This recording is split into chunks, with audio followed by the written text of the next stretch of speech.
여러분 평안하셨습니까? 주님 안에서 안전, 건강, 그리고 믿음 충만하시기를 빕니다. 오늘은 출애굽교실 13번째 교시 시간을 갖도록 하겠습니다. 지난 시간에 우리는 9가지 재앙을 함께 공부를 했죠. 그래서 이 9가지 재앙이 일어나는 그런 동안에 이집트 땅에서 일어나는 변화도 잠깐 이야기를 했죠. 9가지 재앙이 일어나는 동안 고센 땅에 사는 히브리 백성들은 잊어버렸던 또는 식어버렸던 냉담했던 야훼 하느님에 대한 신앙이 다시 회복되기 시작을 하죠. 이런 10가지 재앙이 일어나는 것을 보면서 하느님의 전능하심, 하느님의 사랑 이런 것들을 깨닫기 시작합니다. 그리고 이런 재앙이 반복해서 일어난 것을 통해서 모세의 리더십이 히브리 백성들 사이에서 자리 잡기 시작합니다. 그리고 400여 년 동안 내려눌렀던, 그래서 절대로 벗어날 수 없었던 것 같은 이집트 제국의 그런 그 지배 체제에서 우리가 탈출할 수도 있고 벗어날 수 있으리라는 어떤 꿈과 비전을 갖기 시작합니다. 그리고 또 이집트에 살고 있던 이집트 백성들은 이런 10가지의 재앙이 일어나는 것을 통해서 이스라엘 백성의 하느님이 어떤 분인지 알기 시작을 하죠. 그러면서 이집트 사람들이 자신들이 믿던 신들의 허약함, 무력함을 이제 직접 깨닫기 시작을 하고, 신이라고 얘기하는 자신들의 왕 파라오의 무력함을 눈으로 보면서 이제 그 야훼 하나님의 전능하심을 깨닫습니다. 그리고 또 이 지역에 살고 있던 많은 소수민족들, 이 하비루들도 히브리 백성들의 신앙과 그들의 비전을 보면서 관심을 갖고 호감을 가지면서 접근을 하기 시작하죠. 이것이 9번 또는 10번의 그 재앙이 일어나는 동안 이집트 땅에서 일어나는 변화다 하는 것이죠. 그리고 참고로 또 이 10가지의 재앙을 자연현상으로 또는 자연적인 재앙으로 보는 자연주의적인 해석이 있음도 또 제가 소개를 해드리고 싶습니다. 1958년에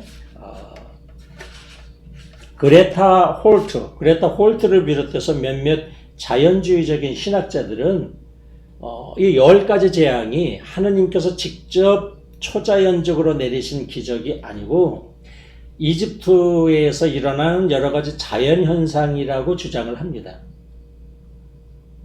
예를 들어서 나일강이 붉게 물드는 것은 홍조 현상으로 설명하고, 여러 가지 전염병이 돌아서 가축 전염병이 생기고 사람들도 죽었다고 얘기하고, 하늘이 어둠이 하늘에 덮인 것은 사막의 모래바람이나 아니면 그 지역에 그 당시 일어났던 아주 큰 화산 활동으로 설명하기도 합니다. 그러나 이 자연주의적인 해석을 하는 사람들의 주장도 이것이 하느님의 권능, 하느님의 그 신앙을 드러내기 위함입니다. 그들이 주장하는 바는 뭐냐면 이것이 자연현상이지만 이런 자연현상, 자연적인 재앙을 통해서 모세를 비롯해서 이 지역에 살고 있던 히브리 백성들은 자연적인 재앙을 통해서 하느님의 뜻을 찾고 하느님의 음성을 듣고 신앙으로 뭉쳐서 하느님의 도우심을 받아 출애굽을 했다라고 주장을 합니다. 그러므로 우리가 이런 자연주의적인 해석도 참고삼아 우리가 알아둘 필요가 있습니다. 자, 그러면 오늘 함께 나눌 말씀은 출애굽기 11장 1절부터 12장 51절까지인데, 먼저 11장 1절에서 11장 1절부터 8절까지를 먼저 함께 읽겠습니다. 야훼께서 모세에게 이르셨다. 파라오와 이집트에 내릴 재앙이 하나도 남았다. 그 뒤에야 파라오가 너희를 여기에서 내보낼 것이다. 그가 너희를 내보낼 때에는 너희를 마구 내쫓을 터이니 너는 이 백성에게 일러라. 남자는 이웃 남자에게서, 여자는 이웃 여자에게서 은부치나 금부치를 요구하라고 하여라. 야훼께서는 백성들이 이집트인들에게 환심을 사게 하시는 한편 이집트 국내에서 파라오의 신하들과 백성들이 모세를 위대한 인물로 여기게끔 세워주셨다. 모세가 말하였다. 야훼께서 이렇게 말씀하십니다. 내가 한밤중에 이집트인들 가운데로 나가리라. 이집트 전국에 있는 마지는 다 죽으리라. 장차 왕위에 오를 파라오의 맏아들을 비롯하여 맷돌을 가는 계집종의 맏아들에 이르기까지 다 죽을 것이요 짐승이 낳은 맏배도 살아남지 못하리라. 그리하여 이집트에서는 전무후무한 곡성이 터지리라.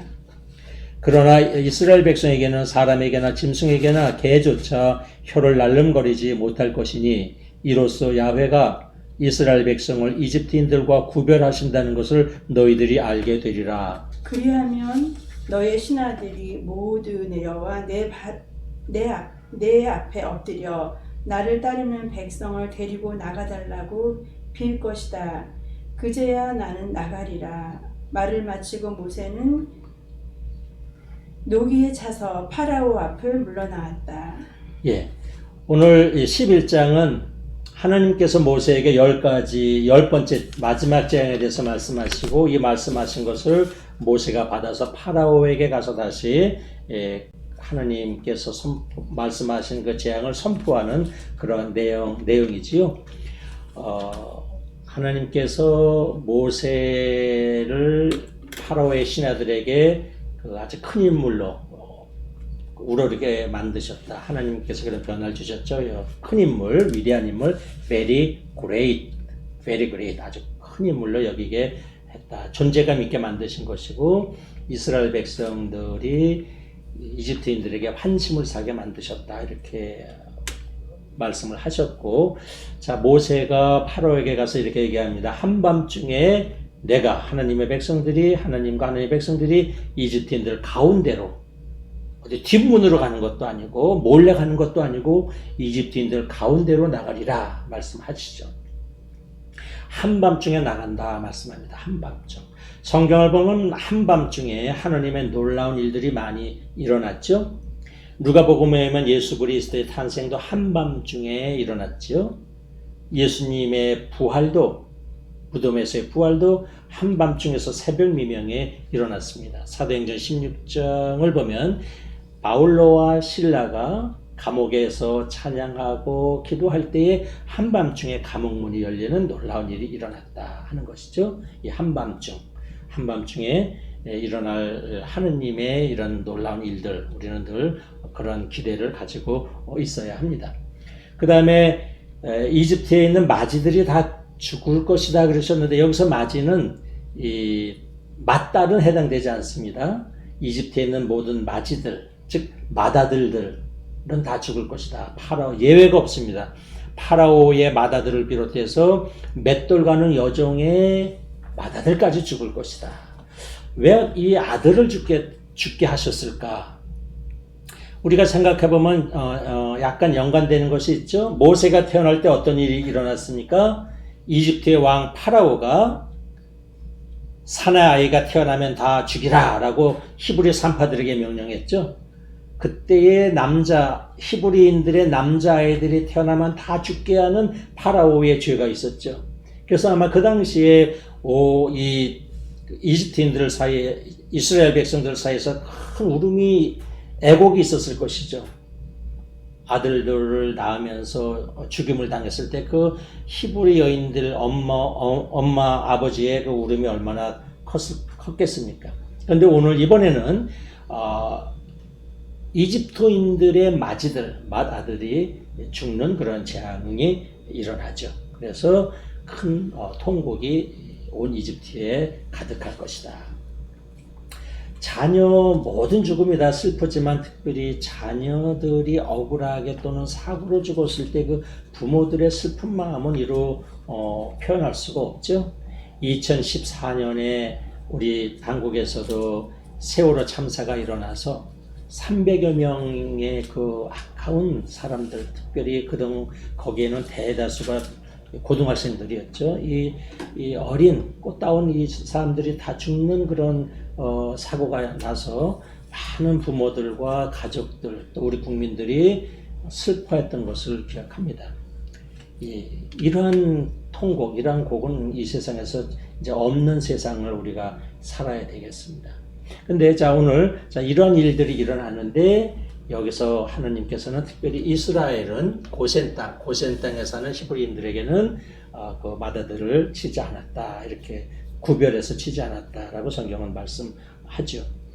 그런데 11장 10절에 보면 그럼에도 불구하고 이 파라오가 고집을 부렸습니다. 그래서 이스라엘 백성을 내보내지 않죠. 자, 우리는 이 파라오의 고집에 대해서 잠깐 그 정리를 했으면 좋겠습니다. 성경을 보면 이 파라오의 고집, 완악, 완고, 우리말로는 이렇게 번역이 되고 있죠.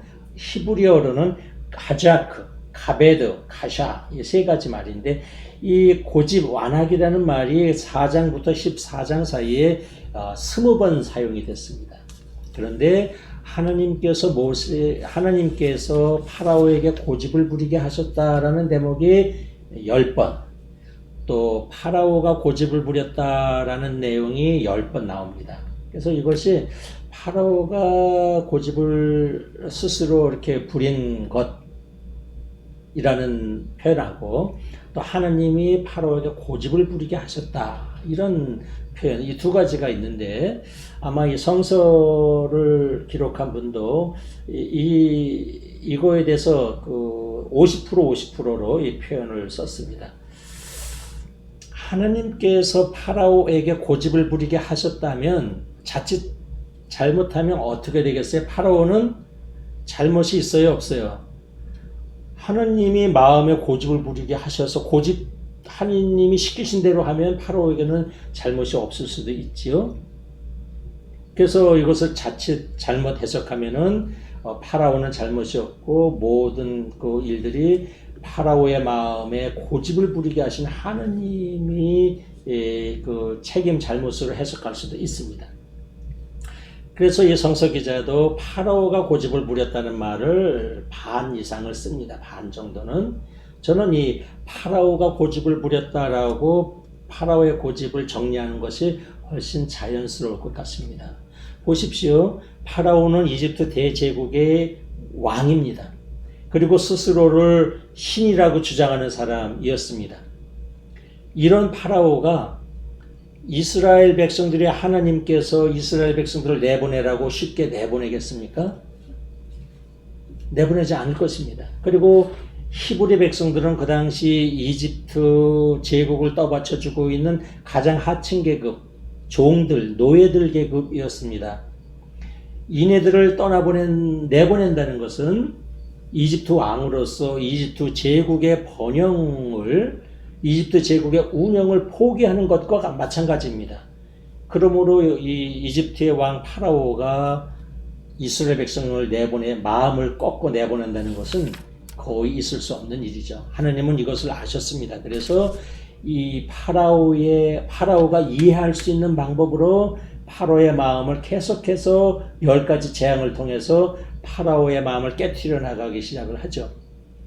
파라오가 이해할 수 있는 방법, 파라오가 가장 이해할 수 있는 것은 그는 스스로 신이라고 생각하는 사람이었고 또 이스라엘의 많은 신들을 섬기는 사람이었습니다. 그래서 하나님은 이집트의 신들, 나일강의 신들, 개구리의 신들, 이 뱀의 신들, 이런 것들을 무력화시키는 것을 통해서 파라오에게 야훼 하나님이 얼마나 전능하신지를 알려주십니다. 그리고 파라오는 이 힘을 아는 사람입니다. 권력을 아는 사람이고 힘이 무엇인지 아는 사람이죠. 그래서 하나님께서 힘으로 파라오를 제압하십니다. 그래서 파라오를 무력하게 만드시면서 하나님의 전능하심을 드러내시죠. 이렇게 해서 결국 파라오로 하여금 이스라엘 백성을 내보냅니다. 그러므로 우리는 특별히 출애굽기를 통해서 완고했던 파라오의 그 마음을 끝까지 기다리시면서 단계적으로 여러 가지 재앙을 통해서 파라오의 고집을 깨트려 가시는 하느님을 우리는 알 수 있습니다. 우리는 또한 이 파라오의 이러한 그 모습을 통해서 우리 현대인들의 마음의 완악한 완고함을 또 알 수 있습니다. 만일 우리가 완악하면, 우리도 파라오처럼 완고하면 하나님은 그 사람이 이해할 수 있는 방법을 통해서 그 사람의 완고함을 깨트리실 수 있습니다. 그 사람이 돈에 집착하는 사람이라면 돈과 관련된 일들을 통해서, 그 사람의 육신의 건강에 집착하는 사람이라면 육신의 건강과 관련된 일을 통해서, 그 사람이 어떤 그 쾌락에 집착하는 사람이라면 쾌락과 관계된 일들을 통해서 하나님은 그 사람을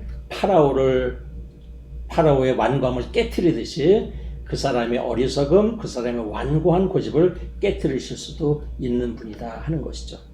출애굽기 12장을 보겠습니다. 출애굽기 12장 1절부터 9절까지의 말씀을 보겠습니다. 야훼께서 이집트 땅에서 모세와 아론에게 이르셨다. 너희는 이 달을 한 해의 첫 달로 삼고 달수를 이 달에서 시작하여 계산하여라. 너희는 이스라엘의 모든 회중에게 알려라. 이달 10일에 사람마다 한 가문에 한 마리씩, 한 집에 한 마리씩 새끼 양을 마련해 놓아라. 만일 식구가 적어 새끼 양 한 마리가 너무 많거든 한 사람이 먹을 분량을 생각하여 옆집에서 그만큼 사람을 불러다가 먹도록 하여라. 흠이 없는 1년 된 수컷이면 양이든 염소든 상관없다. 너희는 그것을 이달 14일까지 두었다가 이스라엘 온 회중이 모여서 해질 무렵에 잡도록 하여라. 그리고 그 피를 받아 그것을 먹을 집의 좌우 문설주와 문 상인방에 바르라고 하여라. 그날 밤에 고기를 불에 구워 누룩 없는 빵과 쓴 나물을 곁들여 먹도록 하는데 날로 먹거나 삶아 먹어서는 안 된다. 머리와 다리와 내장도 반드시 불에 구워 먹어야 한다. 아멘. 예, 오늘 12장은 이제 갑자기 과월절, 무교절에 대한 말씀이 나오죠. 이 과월절과 무교절은 출애굽한 이스라엘 백성들이 출애굽한 이후에 과월절, 우리들이 출애굽한 날을 기념해서 과월절과 무교절을 지키자 하는 그러한 지켜야 한다는 말씀이 나오죠. 그래서 아마 이것은 출애굽 이후에 이스라엘 백성들의 관심사도 지금 여기 나와 있습니다. 그래서 오늘은 주로 출애굽과 관련된 말씀을 중심으로 이것을 보도록 하겠습니다. 과월절과 무교절의 그 의미와 유래에 대해서는 다음 기회에 자세히 다루도록 하겠습니다. 12장 2절 보면 하나님께서 너희는 이달을 한 해의 첫 달로 삼고 달수를 이달에서 시작하여라. 이것은 아주 중요한 말씀입니다. 이 달이란 이집트의 종살이에서 벗어난 출애굽한 그 달을 의미합니다. 유대인 달력으로는 니산 달입니다. 니산월. 이 니산월을 오늘 보면은 이 달을 한 해의 첫 달, 즉 1월 달로 삼으라는 것입니다. 한자로 말하면 정월 달로 삼으라는 것입니다. 너희는 이 니산월을 1월로 삼아라 또는 정월로 삼아라 하는 말씀입니다. 한 해의 첫 달로 삼으라는 것이죠. 이 니산월은 지금으로 치면 3월에서 4월경 우리의 크리스천들의 부활절이 있는 바로 그 무렵입니다. 그 무렵이 이스라엘 사람들은 니산월이라고 합니다.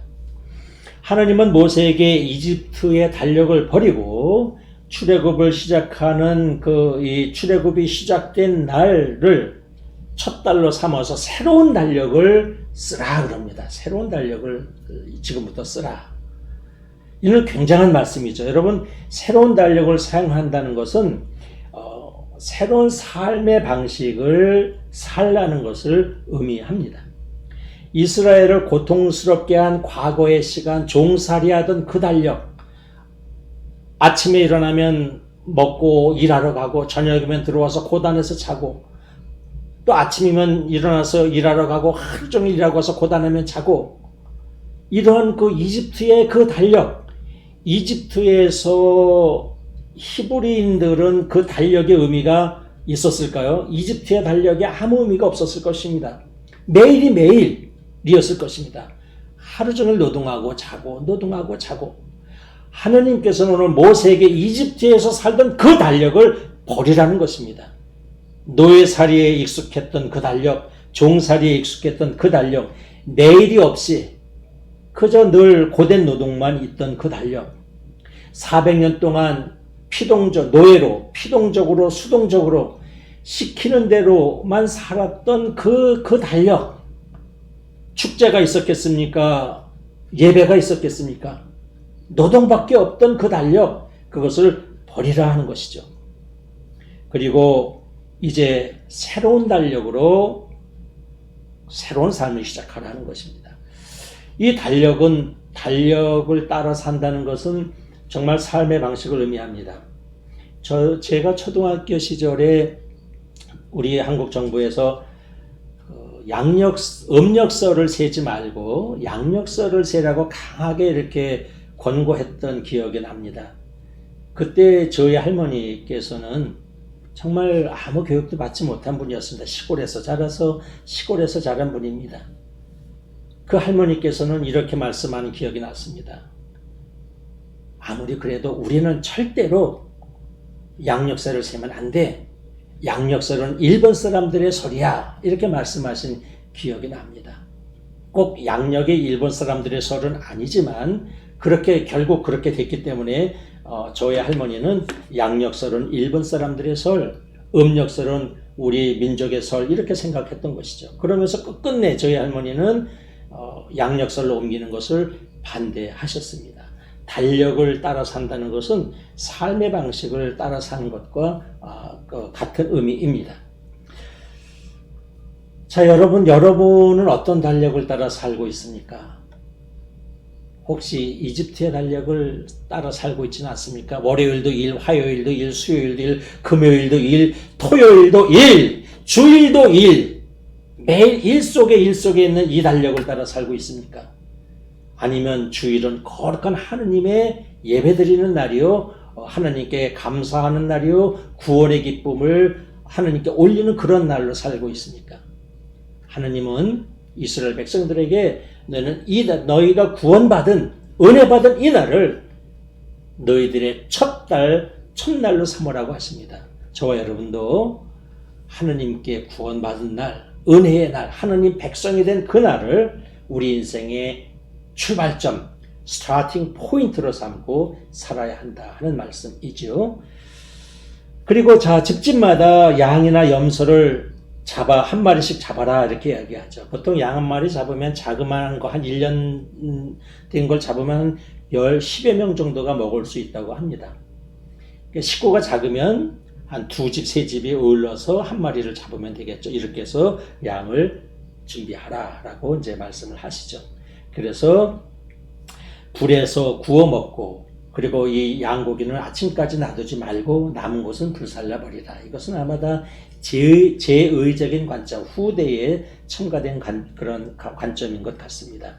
뼈도 꺾지 말고 먹으라. 이것은 무엇일까? 제가 곰곰이 생각을 해봤습니다. 뼈를 꺾지 말고 먹으라. 조심조심 먹으라는 것이겠죠. 조심조심.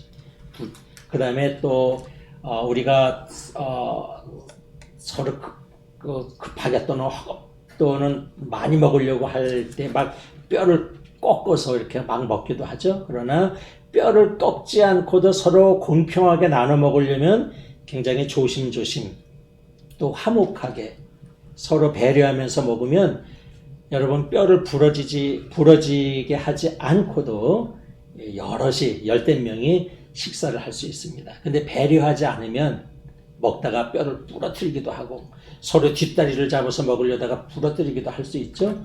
뼈를 부러뜨리지 말라. 아주 조심조심 그 다음에 서로 배려하면서 먹으라. 이런 말씀인 것 같습니다. 12장 10절에 먹을 때는 허리에는 띠를 띠고 발에는 신을 신고 손에는 지팡이를 짚고 빨리빨리 급하게 서둘러 먹어라 이렇게 되어 있어요. 이건 뭡니까? 이제 먹고 곧 뭐해요? 떠날 준비를 하고 먹으라는 것입니다. 전쟁터에 나갈 준비 혹은 떠날 준비 또는 여행을 갈 준비를 하고 먹으라 하는 그런 옷차림을 말씀하고 있지요. 그 다음에 양을 잡을 때 피를 받아서 집에 문설주와 인방에 바르라 그럽니다. 문설주는 대문의 양 기둥을 의미하죠. 인방은 기둥과 기둥을 잇는 수평으로 놓인 기둥을 의미하죠. 그래서 상인방 그러면 위에 있는 기둥이고 하인방 그럼 문지방을 의미하겠죠. 그래서 양문 기둥과 대문의 기둥과 이 기둥을 연결해주는 인방에 이 피를 바르라 이렇게 되어 있습니다. 왜 문설주에 바르라고 했을까요? 뭐 벽에 발라도 될 수 있고 뭐 지붕에 발라도 될 수 있는데 왜 하필이면 문설주에 또는 인방에 바르라고 했을까 하는 것이죠. 여러분, 문은 상징적인 의미가 있습니다.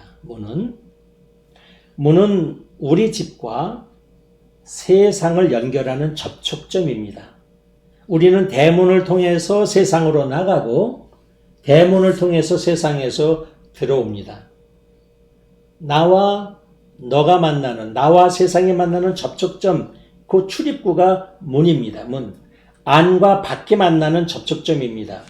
우리 집의 맨 끝이 이 문이고 세상의 맨 끝이 문입니다. 여기서 만납니다. 또는 세상의 맨 앞이 문입니다. 이 우리 집 문을 중심으로 우리 집과 세상이 만나고 있는 곳이죠. 그래서 문은 우리 집과 세상이 드나드는 아주 중요한 통로입니다. 상징적이죠. 그래서 이 문에 이 피를 바르라 이렇게 말씀을 하고 있죠. 그러면은 피를 바르면 그 피를 보고 하나님께서 마지막 날 과월절 14일 날 밤에 이집트를 지나가실 때에 그 문에 이 문설주와 인방에 피가 묻어 있는 것을 보면은 그 하나님이 그냥 넘어가실 것이다. 문설주의 피를 보시면 여호와께서 그 문을 넘어가신다 이렇게 말씀하고 있죠. 그러니까 피는 그 구별의 표지입니다. 여기는 내 백성이 있는 곳이구나 하고 그 알아보는 표지가 되는 것이죠. 나의 말을 순종하는 사람들이 여기 살고 있구나 하는 그런 표시가 되는 것입니다. 그래서 그냥 넘어간다. 이것이 파사흐입니다. 파사흐. 자, 페사흐. 이게 히브리 말입니다. 훌쩍 넘어가는 거. 이렇게 지나가다가 뭐가 있으면 훌쩍 넘어가는 거. 이걸 페사흐라고 합니다. 히브리 말로. 이것을 헬라어로 번역할 때는 파스카라고 번역을 했습니다. 그리고 영어 성경에는 이것을 pass over, 뛰어넘다. 우리 한글 성경에서는 유월절, 넘어간다, 경계를 넘어가는 유월절 또는 과월절, 이것도 넘을 과입니다. 넘어간다, 경계선을 넘어간다. 과월절, 유월절로 번역을 합니다. 즉 문 앞에 피를 바른 집은 하느님께서 오시다가 패스 오버 하신다는 것이죠. 그래서 이것이 과월절이죠. 그래서 내가 그렇게 갈 수 있도록 문 앞에 피를 발라놔라 이렇게 말씀하고 있죠. 그리고 12장 27절에 이런 말씀을 하시죠. 자녀들이 물으면 아버지 또는 어머니, 아니 왜 이렇게 우리는 해마다 문지방 또 문설주와 인방에 피를 바릅니까? 또 이런 예식을 합니까? 라고 물으면 이렇게 대답해 주어라. 하나님께서 그날 이 온 이집트를 지나가면서 이집트의 마지들을 칠 때에 우리 히브리 백성들은 넘어가 주셨다. 패스 오버 하셨다. 뛰어넘어가 주셨다. 그것을 기념하는 것이다. 이렇게 설명해 주라. 이렇게 말씀합니다. 여러분, 우리는 자녀들이 혹시 여러분에 대해서, 여러분의 신앙에 대해서, 여러분의 인생관에 대해서, 여러분의 정신적인 가치에 대해서 혹시 물은 적이 있는지요? 사실 우리는 자녀들이 우리에게 우리의 삶을 묻게 만들어야 합니다. 물어보게 만들어야 합니다. 자녀들이 궁금해서 아버지 그렇게 왜 그렇게 열심히 신앙생활 하세요? 아버지 왜 그렇게 손해보는 남들같이 그렇게 살지 않고 왜 이렇게 손해를 보시면서도 그렇게 아버지 그 신앙관 또는 인생관 그 좌우명을 꼭 지키려고 하세요? 라고 우리의 자녀들이 우리가 물어볼 수 있게 우리가 해야 합니다. 우리가 자녀들이 궁금해서 우리에게 물어보게 하려면 우리는 무엇이든 열심히 뜨겁게 정성을 다해서 신앙생활하고 힘을 다해서 어떤 좌우명을 지켜가고 인생관을 지켜가야 합니다. 두어 달에 한 번 참석하는 둥 마는 둥 예배를 드린다거나 그냥 정성이 담기지 않은 헌금을 한다거나 그저 마음에 없는 그냥 건성건성 봉사를 한다거나 뭐 어쩌다 그냥 기도를 한다거나 이런 모습을 가지고는 자녀들이 우리에게 묻지 않습니다. 그런데 정말 뜻을 다해서 정성을 다해서 생명을 다해서 신앙생활 하시고 인생관을 갖고 계시고 좌우명을 지켜가신다면 우리의 자녀들이 묻습니다. 오늘 그겁니다. 자녀들이 너에게 왜 이렇게 부모님 생명을 지켜가면서 신앙생활 하세요? 왜 이렇게 생명을 지켜가면서 이 구약 말씀을 지키세요라고 물어보면 이렇게 대답해 주라. 이런 말씀을 오늘 하시는 것입니다. 이때 우리는 대답해 줄 수 있는 분명한 신앙이 있어야 합니다. 자, 이러한 말을 다 듣고 이스라엘 백성들은 야훼 가서 모세가 전해진 말을 그대로 분부대로 따라했다. 자, 출애굽기 12장 29절부터 37절까지의 말씀을 보겠습니다. 출애굽기 12장 29절입니다. 한밤중에 야훼께서 이집트 땅에 있는 모든 마지들을 모조리 쳐 죽이셨다. 왕위에 오를 파라오의 맏아들을 비롯하여 땅굴에 갇힌 포로의 맏아들과 짐승의 맏배에 이르기까지 다 쳐 죽이셨다. 그러자 파라오와 그의 신하와 백성이 한밤중에 모두 일어났다. 이집트에서는 곡성이 터졌다. 초상나지 않은 집은 한 집도 없었던 것이다. 파라오는 밤중에 모세와 아론을 불러들여 말하였다. 너도 이스라엘 백성도 어서 내 백성에게서 떠나가거라. 너희가 말하던 대로 가서 야훼를 예배하여라. 너희가 요구한 대로 양도 소도 모두 끌고 가거라. 그리고 나를 위하여 복을 빌어다오. 이집트인들도 자기네가 모두 떼죽음을 당하는 줄 알고 이스라엘 백성에게 어서 떠나달라고 재촉하였다. 그들은 빵 반죽이 부풀기도 전에 그릇째 옷에 싸서 어깨에 둘러매고 나섰다. 이스라엘 백성은 모세가 일러준 대로 이집트인들에게 은부치와 금부치와 옷을 내라고 하였다. 야훼께서는 이스라엘 백성으로 하여금 이집트인들에게 환심을 사도록 하셨으므로 이집트인들은 무엇이든지 달라는 대로 내어주었다. 이렇게 그들은 이집트인들을 털었다. 마침내 이스라엘 백성은 라므세스를 떠나 숫곳으로 향했는데 딸린 식구를 빼고 장정만도 60만 가량이 되었다. 아멘. 드디어 한밤중에 하나님께서 말씀하시는 대로 이집트에서 마지들이 죽기 시작합니다. 맏아들들이 죽습니다. 파라오의 맏아들도 죽었습니다.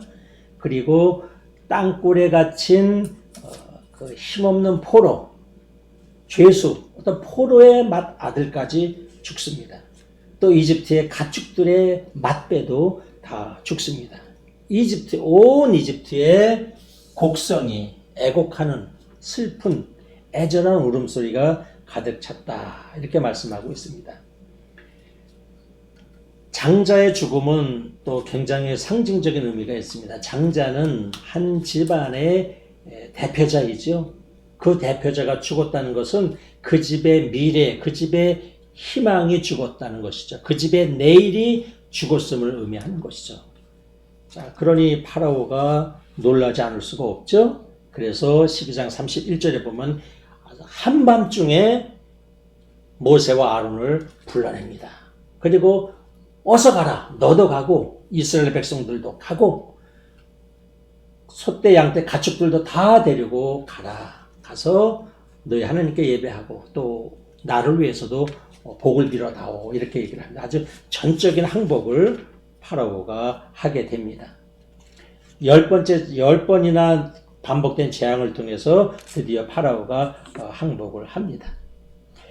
얼마나 빨리 가라고 재촉하든지 빵 반죽에 빵이 채 부풀기지도 전에 그냥 그 빵을 메고 이스라엘 사람들이 막 떠나기 시작을 합니다. 그런데 12장 35절에 아주 재미있는 말씀이 나오는데 이스라엘 사람도 백성들이 이집트인들에게 은부치와 금부치와 옷을 달라고 했다. 이렇게 나와 있죠. 옷을 내라고 했다. 이 옷을 달라, 옷을 내라고 했다. 이것이 옷을 요청했다. 히브리 말로는 쏴알입니다. 쏴알. 옷을 내라.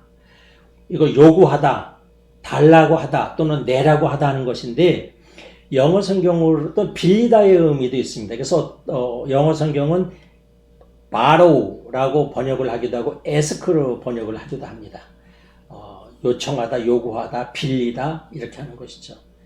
그래서 이스라엘 백성들이 하느님께서 환심을 사게 하셔서 이 환심은 hen이라는 히브리어인데 환심 또는 그 호감, 호의, 은혜를 받게 하는 것이죠. 왜 우리가 까닭없이 누가 이뻐 보일 때가 있죠. 누가 좋아 보일 때가 있고 누구에게 호감이 갈 때가 있죠. 신기합니다. 자, 어디서 이 호감이 오는지 환심이 오는지 모르겠는데 하나님께서 이집트 백성들이 히브리인들에게 환심을 갖게 합니다. 그래서 이뻐 보이게 만들어요. 그래서 은부치도 주고 금부치도 주고 옷도 내주게 하는 그러한 일들을 그렇게 하게 되죠. 그래서 그들이 요청을 하였다. 그래서 그런데 거기에 보면은 또 조금 그 약간 눈에 거친 표현도 나오죠. 36절에 보면 이렇게 그들은 이집트인들을 털었다. 낯자리입니다. 털었다. 즉 빼앗았다. 거두어갔다. 즉 이스라엘 백성들이 이집트를 나가면서 이집트 사람들한테 은부치, 금부치, 옷 뭐 이런 것들을 다 거두어 가지고 또는 빼앗아 가지고 또는 뭐 여기 나온 대로 약탈해 가지고 갔다. 이런 표현이 있어요. 자, 이걸 어떻게 봐야 될까? 성경을 보면 왜 이 출애굽기에 굳이 이 표현을 두고 이렇게 말씀하고 있을까? 그것은 이렇습니다.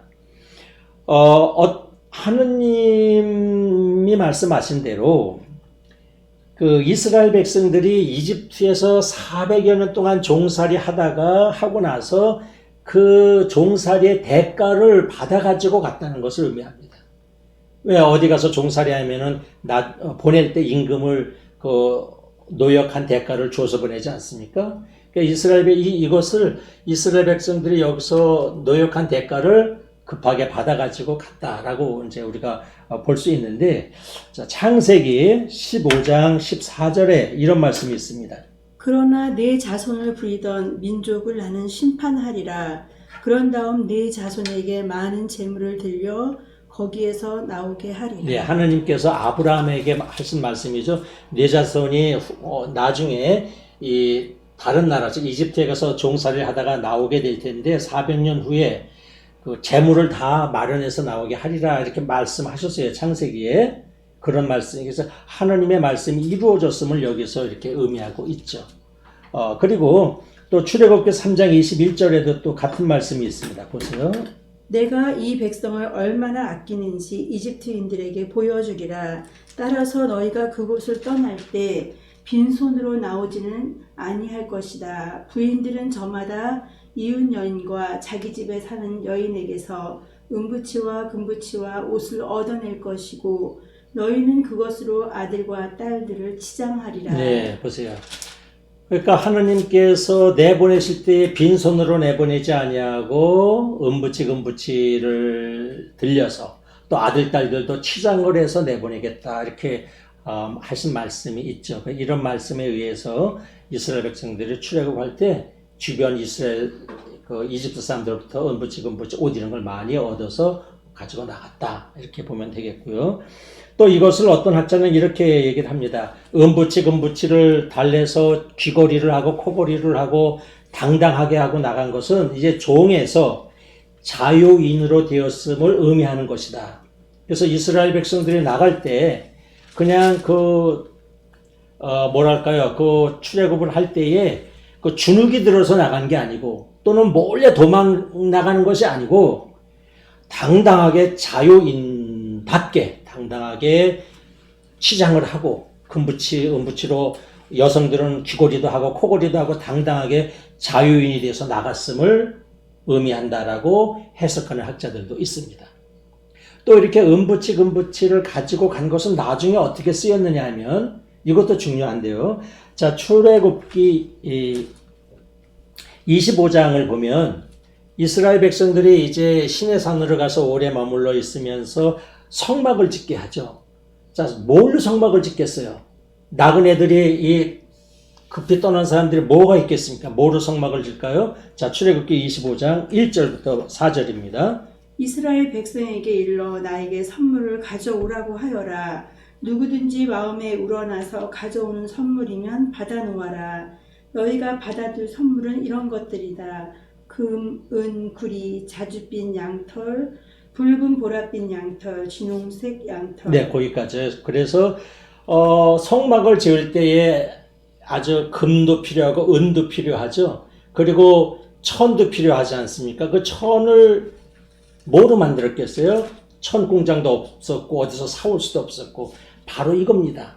이집트에서 떠나갈 때 은부치 그다음에 옷들 많이 얻어가지고 가죠. 이 옷들을 가지고 다시 실을 한 올 한 올 풀어가지고 그걸로 성막에 천을 아마 만들었던 것 같습니다. 그래서 이 은부치와 옷들은 나중에 광야에 가서 성막을 만드는 데 아주 귀중하게 쓰이기도 했고요. 그 다음에 안타까운 일이지만 어디에도 쓰여서 이 참 슬픈 그 일이 일어났을까요? 아론을 중심으로 모세가 안 내려오니까 뭘 만들었어요? 금송아지를 만들 때도 여기서 은부치를 막 내놨다고 성경은 기록하고 있죠.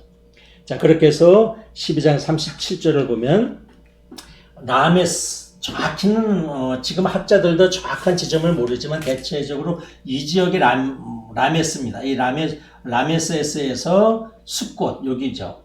약 30마일, 약 100리길입니다. 첫날은 라메세스에서 숲꽃까지 갔다. 여기서 진을 쳤다. 이렇게 되어 있죠. 60만 명이 갔다라고 되어 있는데 어린이와 노약자까지 하면은 보통 학자들은 그러면 200에서 300만 정도로 바라보는데 실제로 이렇게 많은 인원이 이 100리길을 하루 만에 움직일 수가 없죠. 물리적으로는 그건 불가능하다고 합니다. 200만 명이 100리길을 어린애들을 데리고 노약자들 데리고 100리길을 동시에 이동할 수가 없겠죠. 그래서 이 인원수에 대해서는 학자들마다 계속해서 지금 그 의문을 갖고 어떤 숫자가 더 정확한 숫자인지 찾고 있지요. 그러나 이 60만은 어떤 숫자냐?